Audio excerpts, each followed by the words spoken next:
please join me in welcoming, maybe with the little Space Invaders emoji. Welcome to the CMX Summit stage, Katrina, Maria, Tabitha, and Diane. Hello, welcome.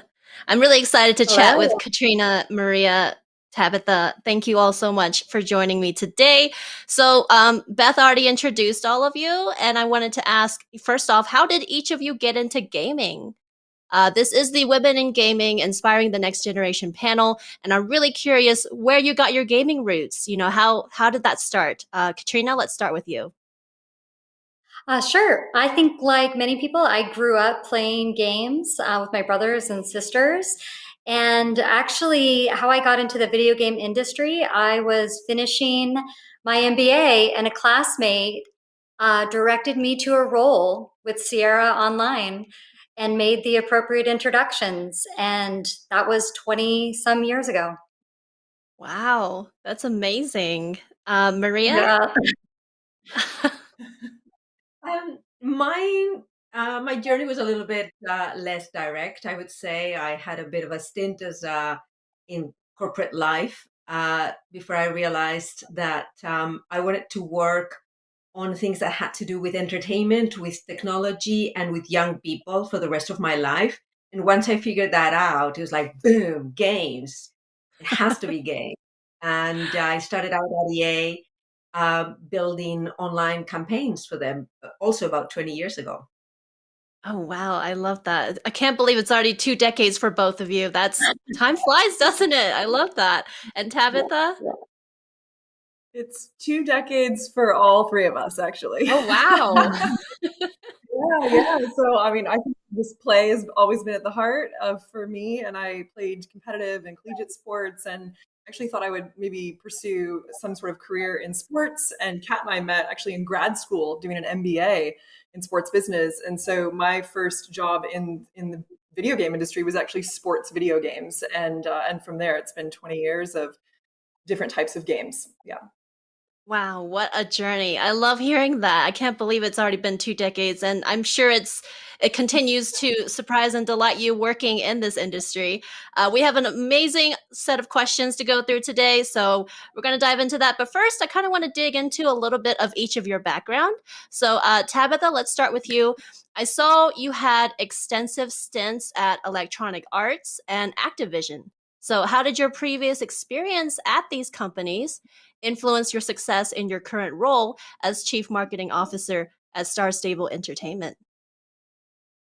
Yeah, so I kind of thought about 3 things came to mind. And, Activision and EA both allowed for a lot of pioneering for me. So, really kind of working on new things, innovative, whether it's games, bringing new games to market, new services to market. So, I think that kind of pioneering spirit, with a lot of like courage and just, resilience, frankly. And then I think also the thread from both Activision and EA, we're just working on different projects, different brands, different areas of the business with different teams. And so that was a lot of listening and being curious and learning from different experts and really starting to build kind of my experience across many, many areas of the business beyond kind of my core craft.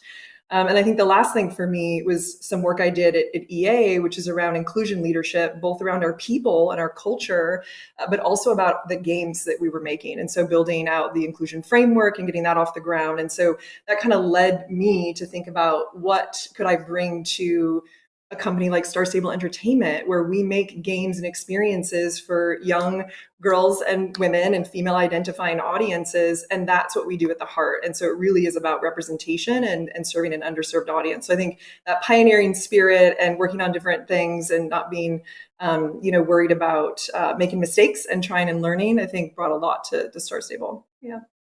I love that. It kind of brings the whole idea of, with community, it's all about getting that feedback and being able to try new things. And it's okay to not, to not quite fail, but I want to say be less successful than you expect, right? And I love that influenced, to where you are in your current role. Maria, similarly, you were a senior director of marketing at Electronic Arts for an extensive period before you moved on to CCP Games, and then eventually you became CEO at ustwo Games. So tell us about that journey. How did that previous experience prepare you for where you are now? Yeah, so the common thread is EA, right? That's where we all met. And I think that similar to what Tabitha was saying, one of the things that kept me at EA for quite a long time was the variety. The fact that there was always a new project, a new exciting team to work with, and you always felt that there was something new that you could learn. And so whether it was product marketing to online marketing, community management. There was such a breadth of things, and then such a different genres to work with. But I think one of the things that was a threat for me through my time at EA was trying to get closer to the creative teams, trying to get closer to a studio, work closer with the actual developers themselves. And I think that was important for me because I was coming a little bit from the outside of the industry.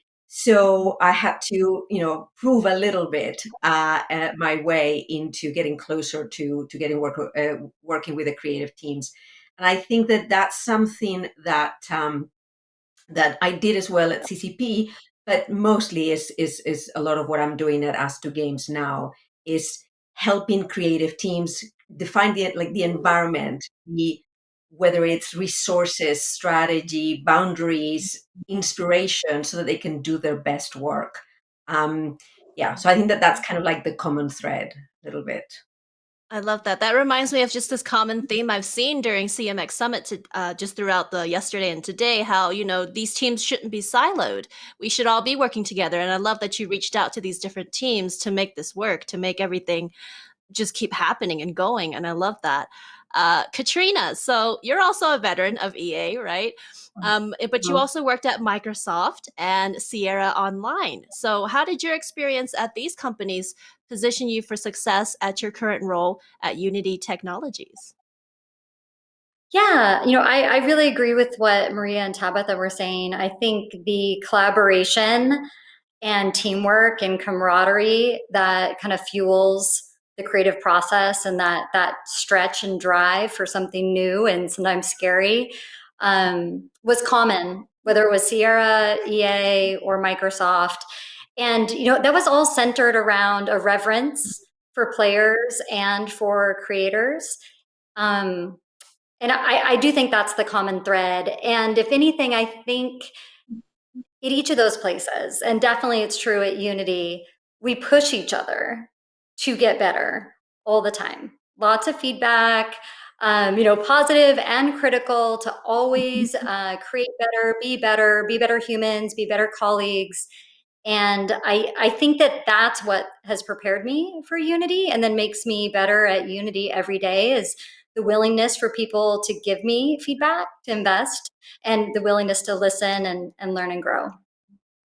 I love that. Thank you for sharing. Feedback is super important, and I completely agree that we do have to listen to both the good and the bad, for us all to move forward together, right? So thank you so much for that. So let's dive into the meat of our discussion today. So first off, how do each of you build programs and experiences for girls and women, either as customers using your products and services, or to join your community as developers or future business leaders? Let's start with you, Tabitha. Well, that's the heart of what we do, right? So I'd say our game is, that's our commitment. That's what people get out of bed and come to work for in the morning. So we're very much a mission-driven company in that way.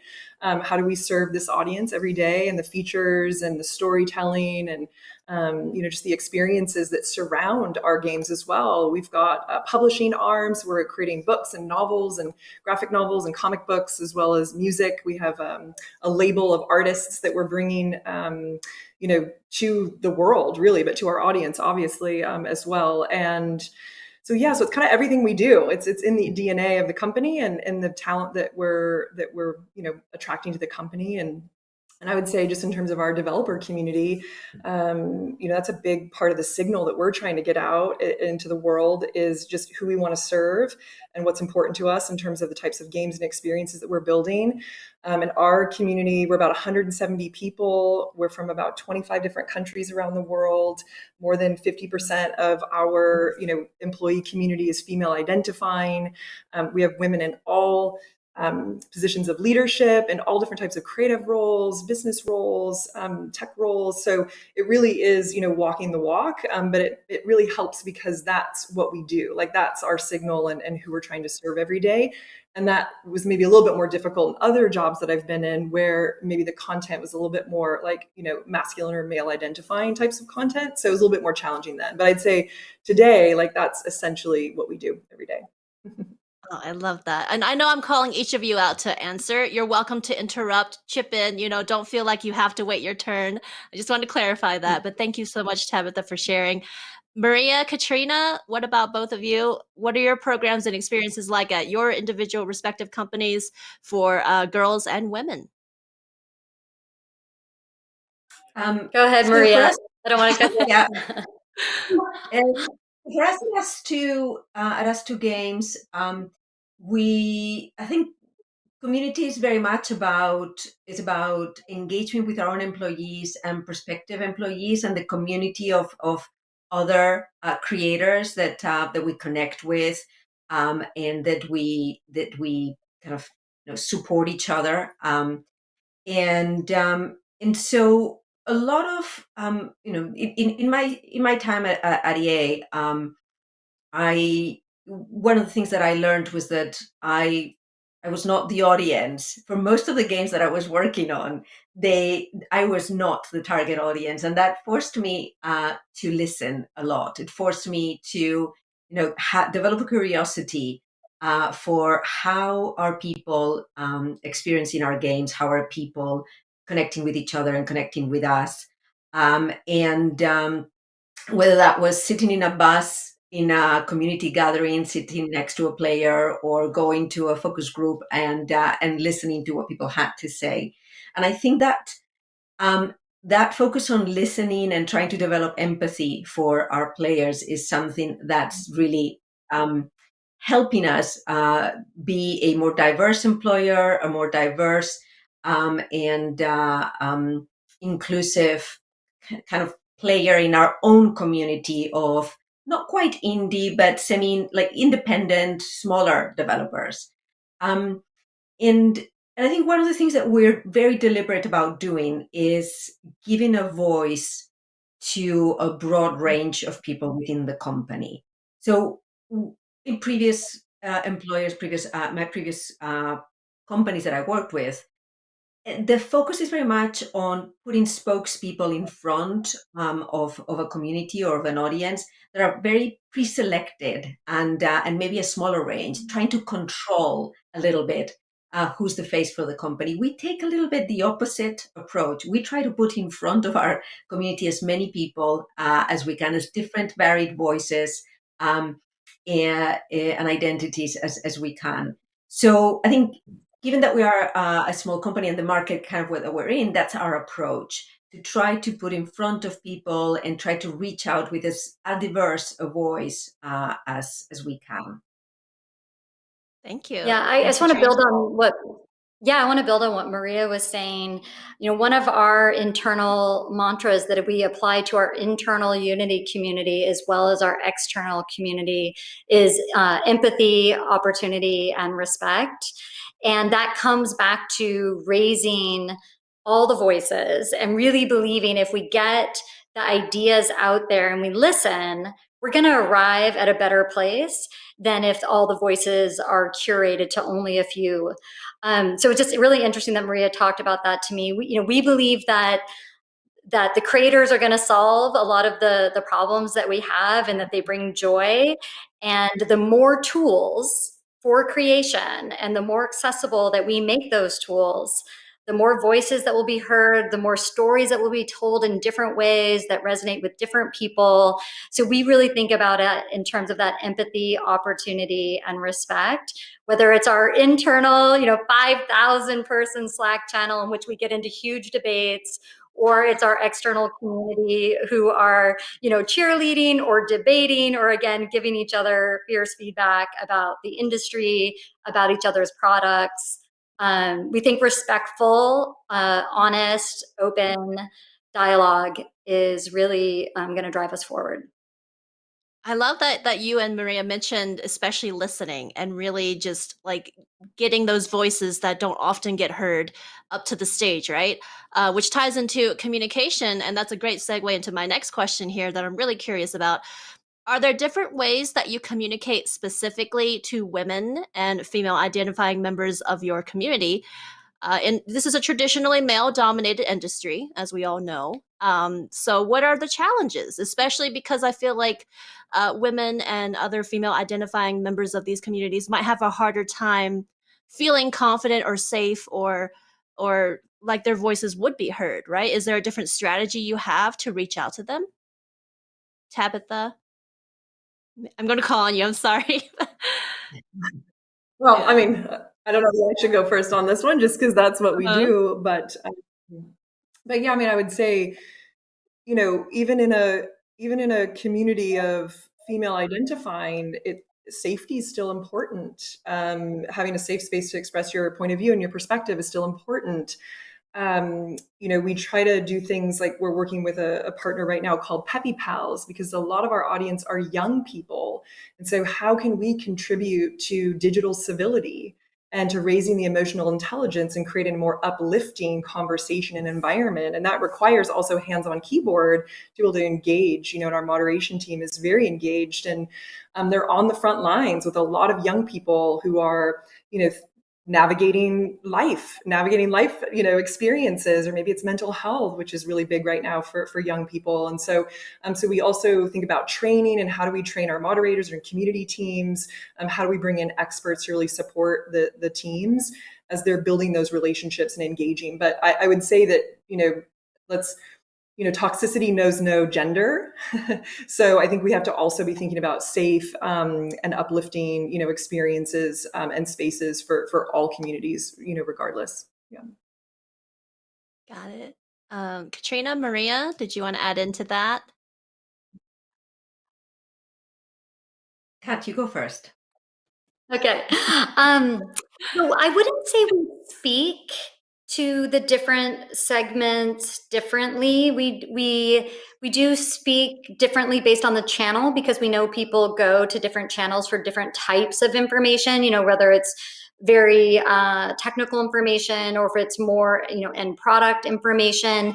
But we do try to bring a very inclusive and open voice, again coming back to our empathy, respect, and opportunity, and then making sure that our team members who are on the front lines are supported and are diverse enough to represent our very global and broad user base. That's how we approach it. I don't know that it's a perfect way. I'm super open to ideas from, you know, the community here today, as well as hearing from Maria and Tabitha. You know, we're definitely a work in progress, but you know, all are welcome, and we just try and make sure there's space. So a thought that perhaps that comes to mind is like I mentioned, when I think of community in the context of us as a developer, a lot of it has to do with our own employees and with potential employees and people that we like to stay in contact with, whether as contractors and part of our creative community, extended creative community. And one of the things that I have noticed that is very different, and I think is related to trying to reach out to people that are not necessarily just women or female identifying, but in general, you know, from more marginalized backgrounds, or for more, you know, just broaden the who we speak to and who we engage with, is that a lot of our professional outreach has shifted, whereas from LinkedIn to Twitter. And so we engage on Twitter very often, particularly with game creators, people that perhaps are on or indie developers themselves, or artists, or creators of any kind, in a more kind of one-to-one, or not one-to-one, but like as equals in a way, like we exchange and So I would say that's a way in which you deliberately cultivate a community in a space that perhaps that allows us to maybe reach more broadly or a more diverse sort of representation of yeah, potential candidates or potential like members of our creative community. Oh, I think that's very important to keep inclusivity at the forefront in every communication and messaging that you do. So I love that. Thank you for sharing that, Maria. So let's dive into, I guess, the games themselves, right? So, in recent years, we've seen a lot of women characters being depicted in a lot of video games, perhaps in some of the games you've also worked on. What do you think the gaming industry and gaming companies in general can do to continue to improve on a more realistic representation of women in the video gaming world? And how important is this to creating communities that are inclusive for women? So, does anyone want to dive into that? I'll I dive can in start this on time. Yes. Yeah, okay. So again, from a Unity perspective, we are all about putting tools to tell stories in the hands of creators. And a big part of that is because we believe that the more people that have access to these tools, the more stories that will be told from more different points of view. So when you ask about representation or more authenticity, we believe that the crux of that is giving everyone the tools to tell their unique perspective, their unique lived experience. And so we think the more creators that there are in the world, then the more diverse and representative stories there will be. I love that. Yeah, Tabitha, I can Maria? go next.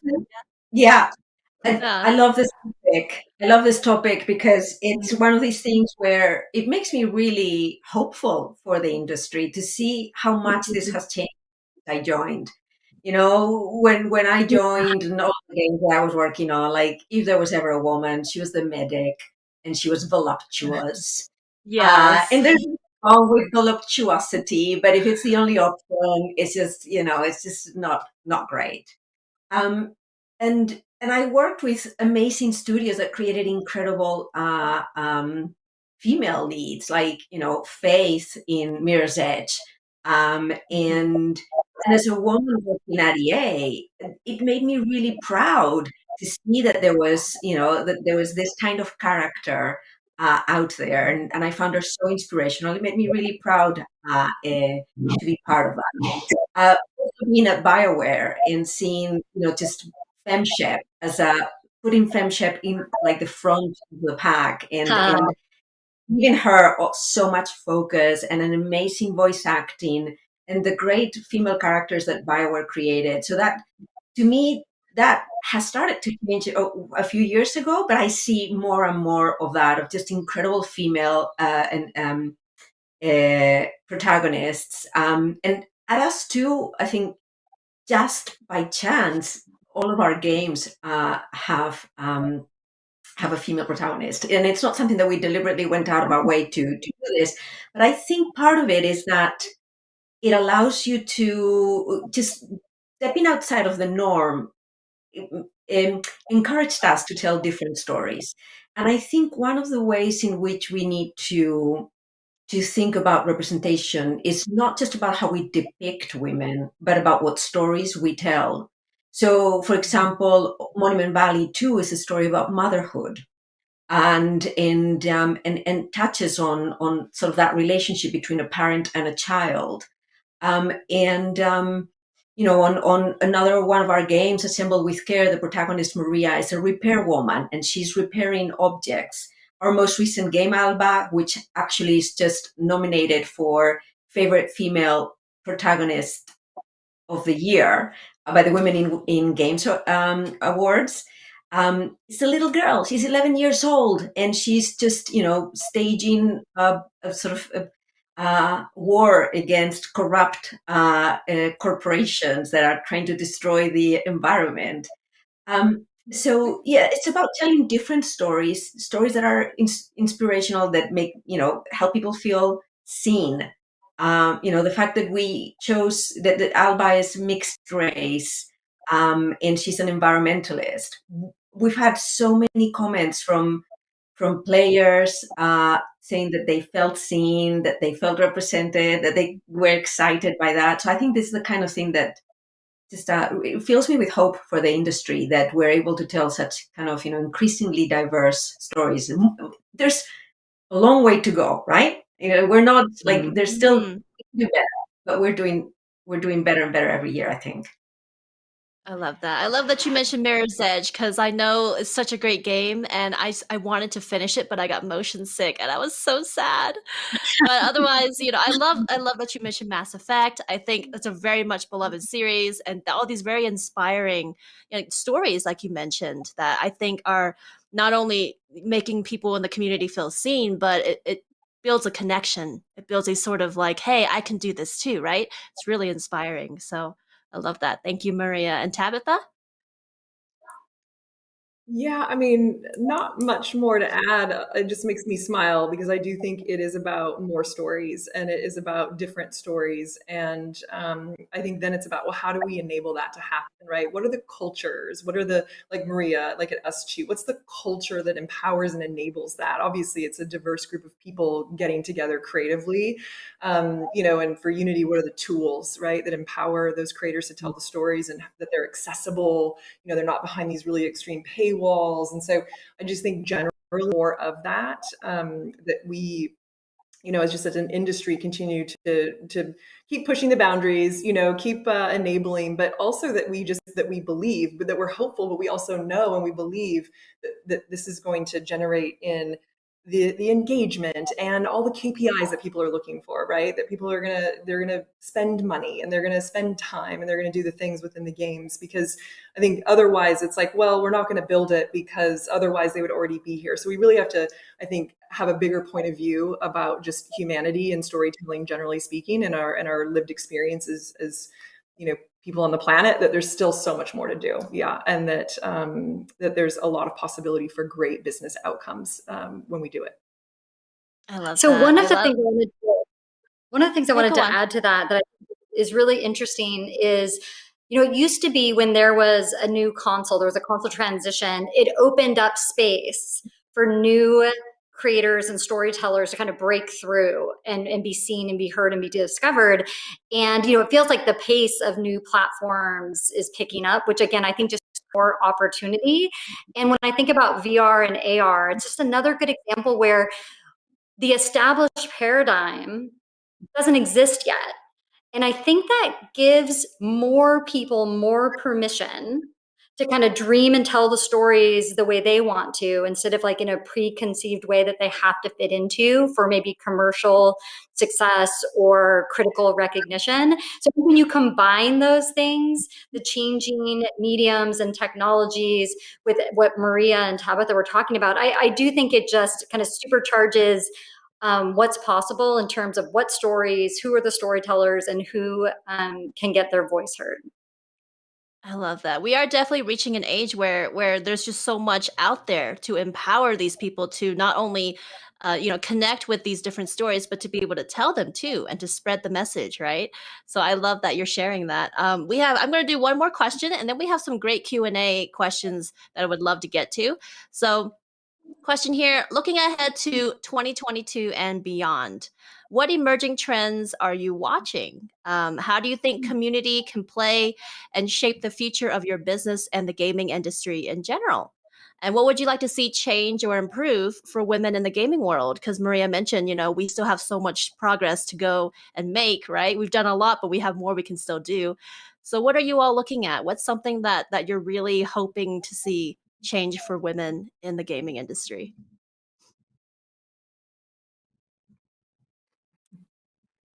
So, Tabitha, do you want to dive into this?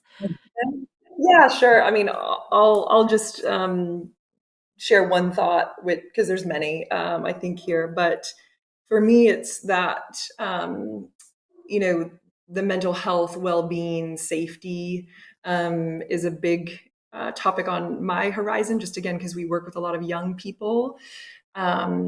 There's a lot happening in the world. global pandemic and all these other things that are happening, that I think the connection is really, really important. And so as community builders and community nurturers and space holders, how are we continuing to create those safe and healthy spaces and uplifting spaces that have meaningful connections? And we just recently did a piece of work with Kids Insights, which is one of our Insight partners, and fielded a survey, and we're going to be sharing more of the results here soon. But it's very clear that these gaming experiences and the communities around them make a huge difference in the lives of these girls and young women. And so how do we continue to support that as they're navigating their lives? Really, like, that's the kind of responsibility that we think about. Thank you. So Maria? I can go next? Yeah. So from a trends perspective, one that I'm really keen on is to see how people are looking for more meaningful experiences in their gaming. Things that are more aligned with how they see themselves, things that are important to them, to look for experiences in games that are more than just fun.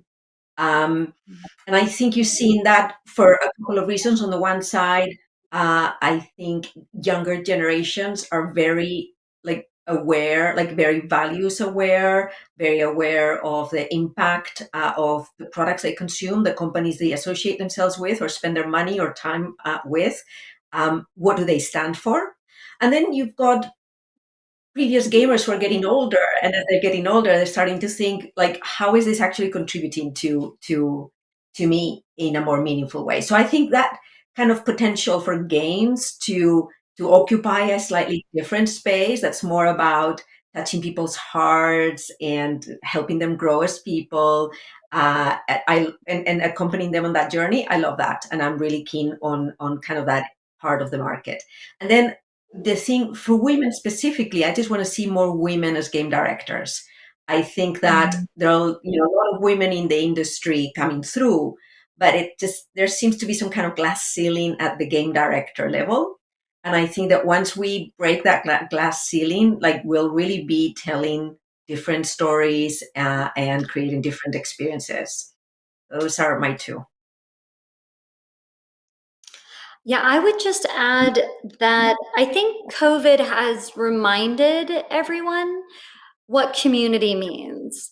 I think when you kind of take away something like that, it becomes a little bit more precious to you. I think for myself, and I think many others that I talk to, we're much more thoughtful about what communities are we part of, what is our responsibility to contribute, and then also realizing the impact that we can have to help lift people up with even the smallest things. So whether they're in person, whether they're over video, whether they're over chat, we're part of so many communities. And I know I personally think about those much more intentionally than I did in 2019, and I value them so much more. I love that. I think it's just really wonderful to hear about how the focus is on empowering everyone to feel connected to these stories and to make it more meaningful, because video games are not just entertainment. Maria's right. It really touches so many people's lives, and it looks like Beth is back. I'm here. I also just wanted to point out, so David asked the question, what is the final boss of your career right now? And I feel like Maria kind of touched on it, that it's the glass ceiling. So that question has been answered. Thank you all very much for joining us on the CMX main stage. Everybody, please join me in giving them a giant standing ovation in the chat. Clap emojis, all of the positive words. Thank you. It was lovely to chat. Thank you so much.